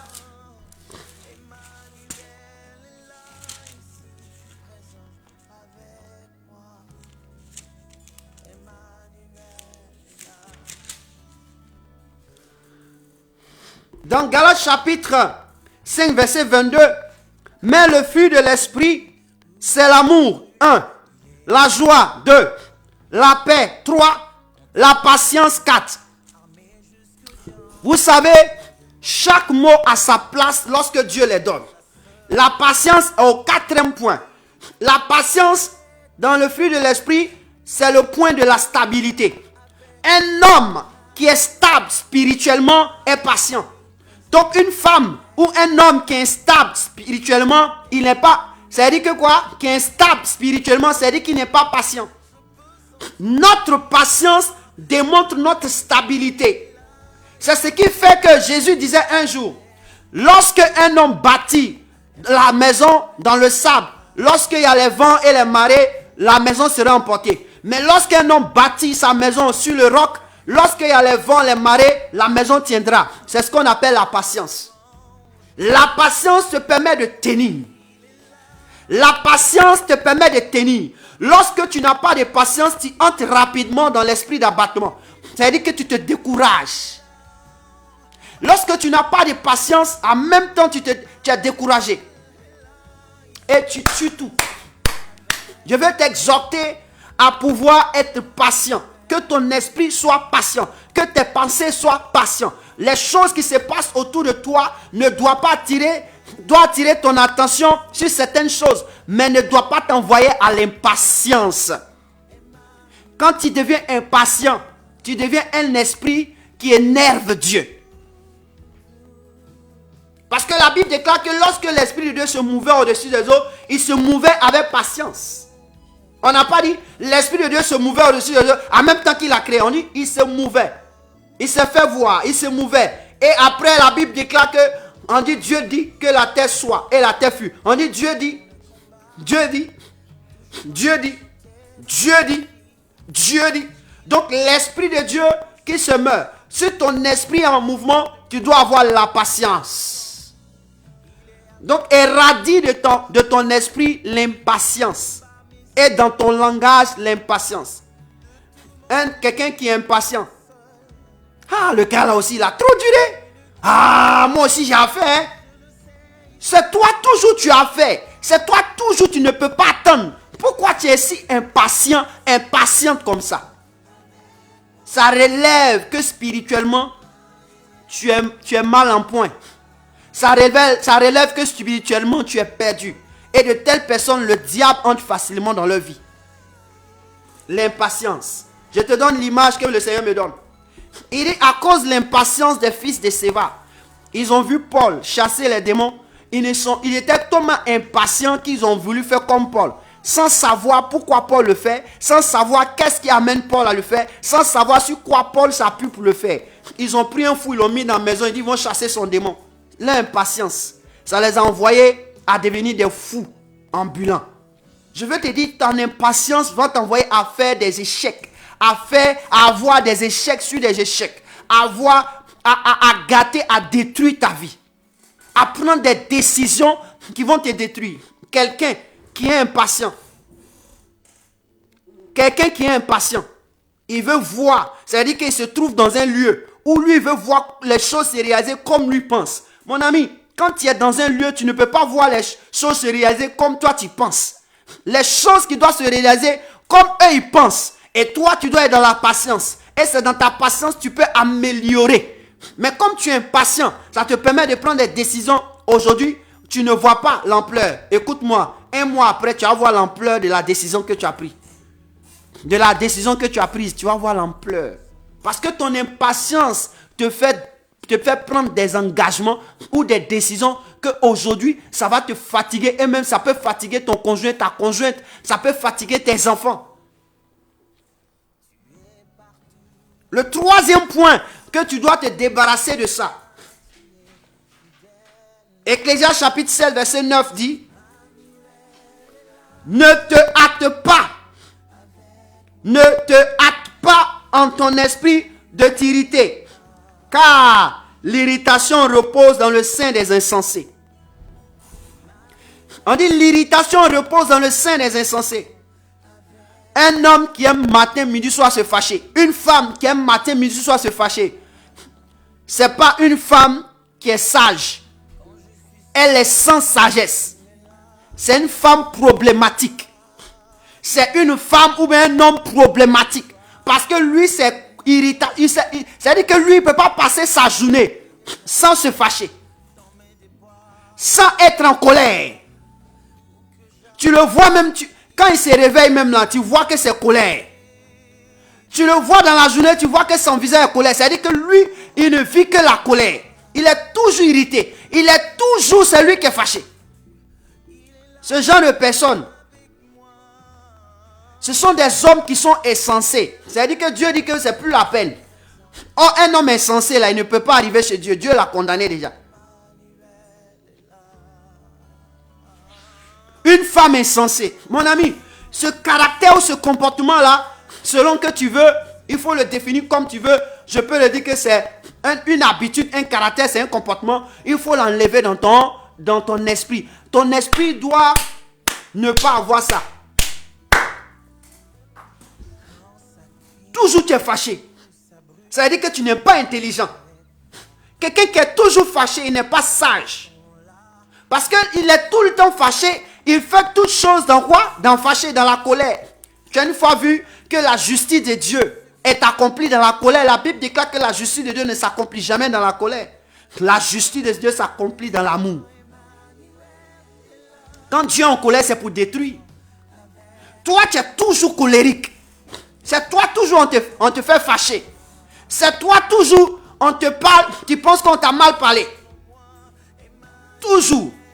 C'est quel enfant de Dieu, on ne peut pas gifler sur sa joue droite et puis va présenter la joue gauche. On ne peut pas gifler sur ta joue gauche et puis va présenter sa joue droite. Lui, quand on le gifle sur la joue droite, il ne présente pas sa joue gauche, hein. Il gifle aussi la joue droite de la personne. Toi, c'est en réaction. C'est l'insensé. Parce que l'insensé, il réagit comme les autres réagissent. Et comment tu peux garder ton esprit saint, ton esprit dans la sainteté? De tels caractères, de telles habitudes ou de tels comportements te disqualifient de garder ton esprit dans la sainteté. Si tu vis ces trois choses, un esprit abattu, tu vis dans l'abattement, tu vis dans l'impatience et tu vis dans l'irritation, c'est-à-dire tu es toujours en colère, toujours fâché, mon ami, tu es disqualifié de garder ton esprit dans la sainteté. Alors, il est passif que des démons entrent en ligne de condition. Les démons entrent dans ta vie pour pouvoir te détruire. Tu as donné ouverture au diable de t'atteindre.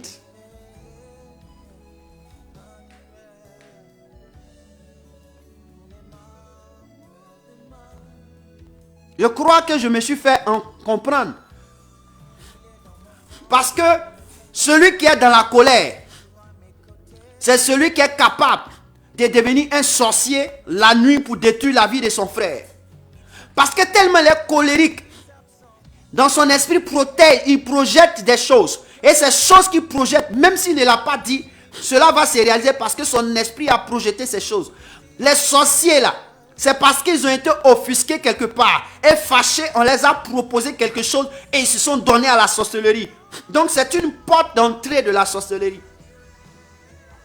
Un homme est patient, ne tarde pas à vendre son âme, ne tarde pas à aller consulter, ne tarde pas à faire des choses et demain ça lui coûte la vie.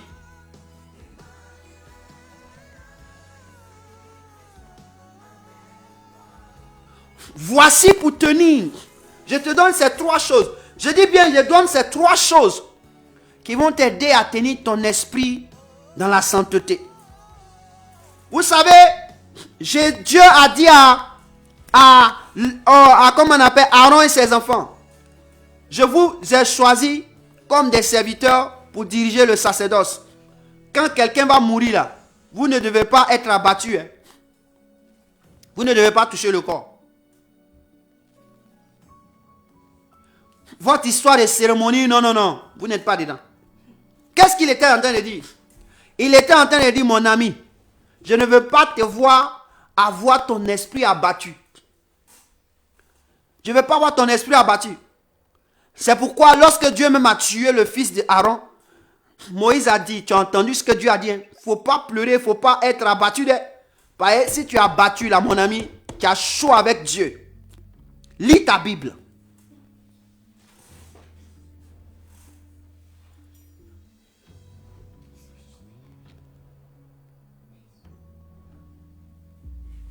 Je veux dire à quelqu'un, comment garder ton esprit ou tes pensées dans la sainteté?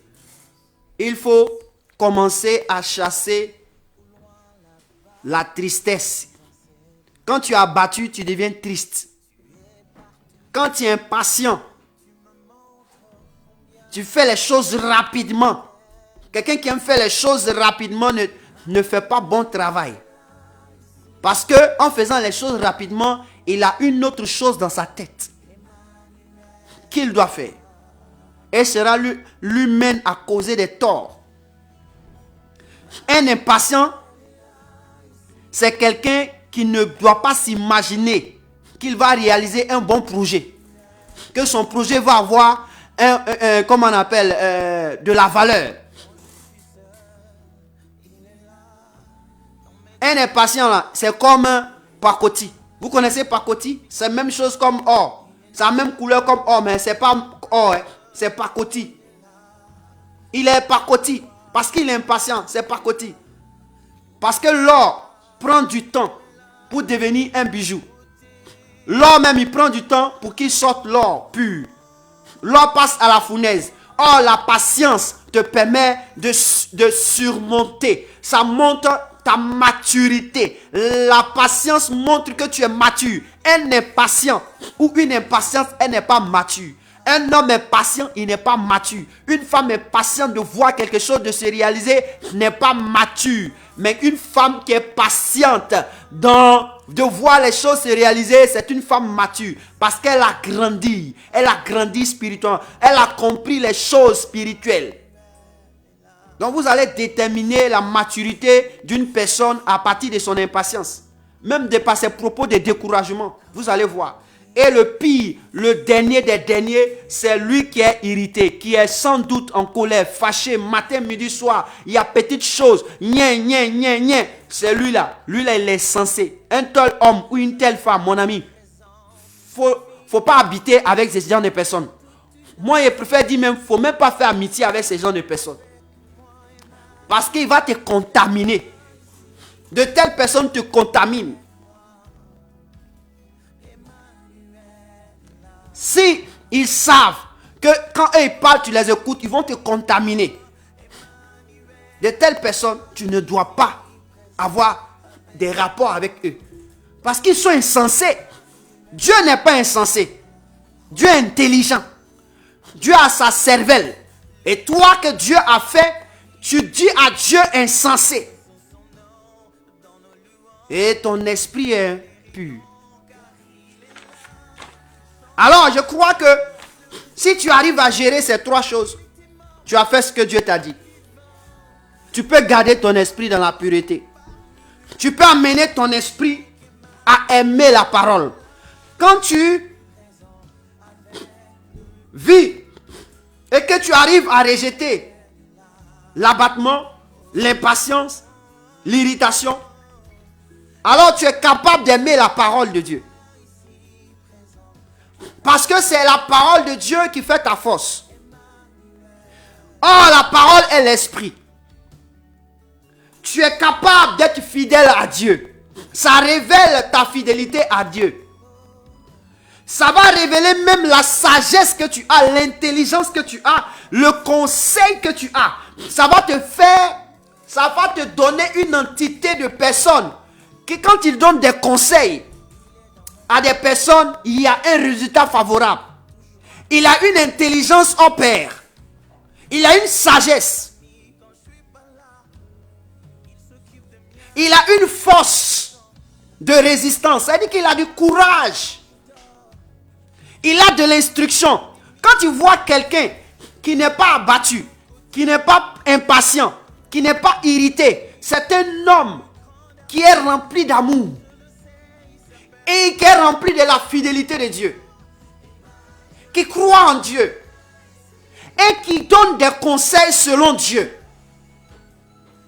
C'est voici l'homme que Dieu veut. Voici comment garder ton esprit pur.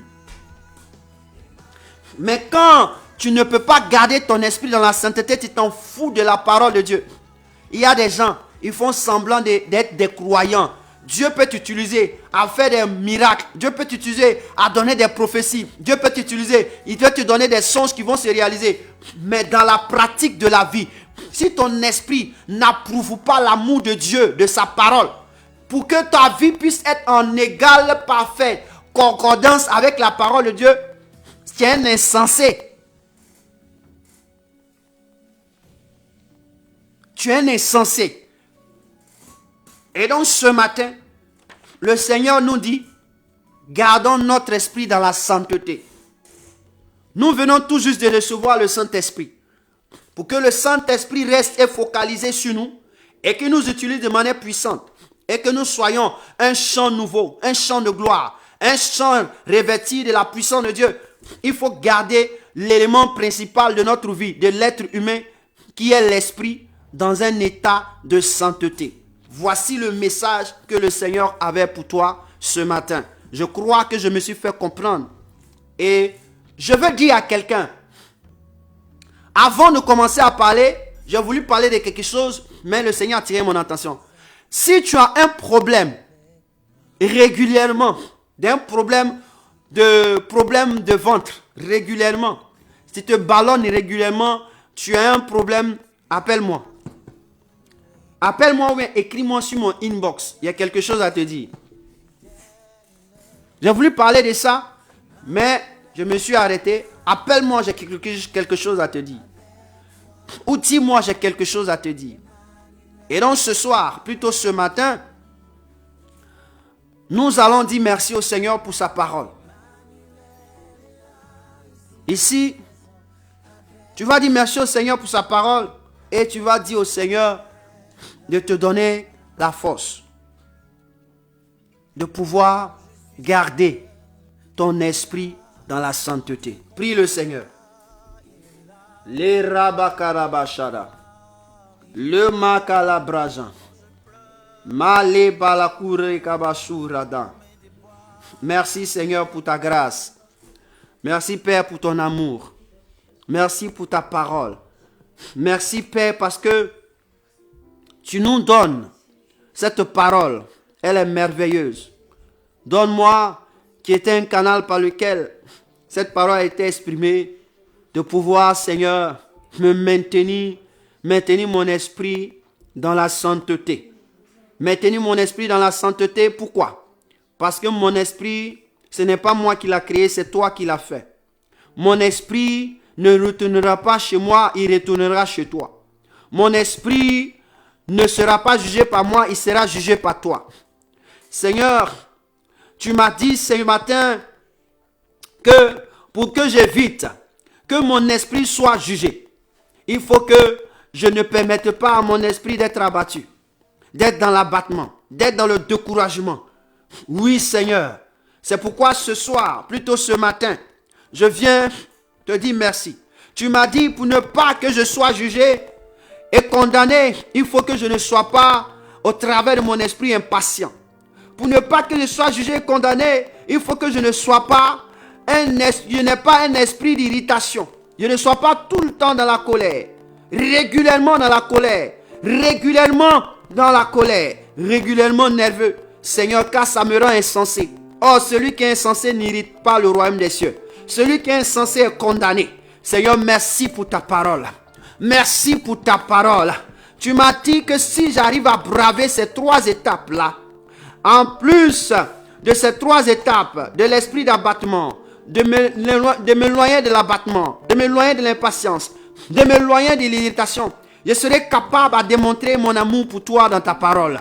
Je serai capable, ayant l'amour, d'être fidèle à toi. Je serai capable d'être un homme sage, un homme qui donne des conseils, un homme qui est rempli de courage, un homme qui est rempli d'instruction. Seigneur, ce matin, je veux te dire merci, car tu es digne d'adoration, tu es digne d'élévation. Gloire à ton nom, gloire à Jésus. Comment ne pas te louer? Comment ne pas te célébrer? Honneur et puissance et gloire te revient. Merci pour cette parole merveilleuse. Merci pour cette parole merveilleuse. Il a fallu que nous entendons cela, car nous avons besoin de pouvoir garder notre être entier, tout entier. Oh Seigneur, à le conserver afin qu'il soit irrépréhensible, irréprochable le jour que tu vas venir, à garder notre esprit irrépréhensible, irréprochable. Donne-moi chaque fois de conserver mon esprit irrépréhensible, irréprochable, pour la gloire de ton nom, pour la gloire de ton nom, pour la gloire de ton nom. Merci mon Dieu, merci Jésus, merci pour les frères, Merci pour les sœurs. Je crois que ceux qui ont reçu ta parole ont été bénis. Je crois que ceux qui ont entendu ce message ont été bénis. Seigneur, je prie que ta faveur soit avec eux et que tu leur réexpliques. Pour ceux qui n'ont pas compris certaines choses, réexplique-les, instruis-les, parle-leur afin qu'ils puissent mieux comprendre. Certainement, le langage que j'ai apporté n'a pas pu permettre à ce qu'ils comprennent. Mais Dieu, toi, tu es celui qui fait comprendre toutes sortes de langages. Si la Bible déclare le jour de la Pentecôte, il y a plus de 120 éthilis. Il y a plus de 120 langues que tu as laissé parler les hommes sous la puissance de l'Esprit, afin que chacun entende dans sa langue.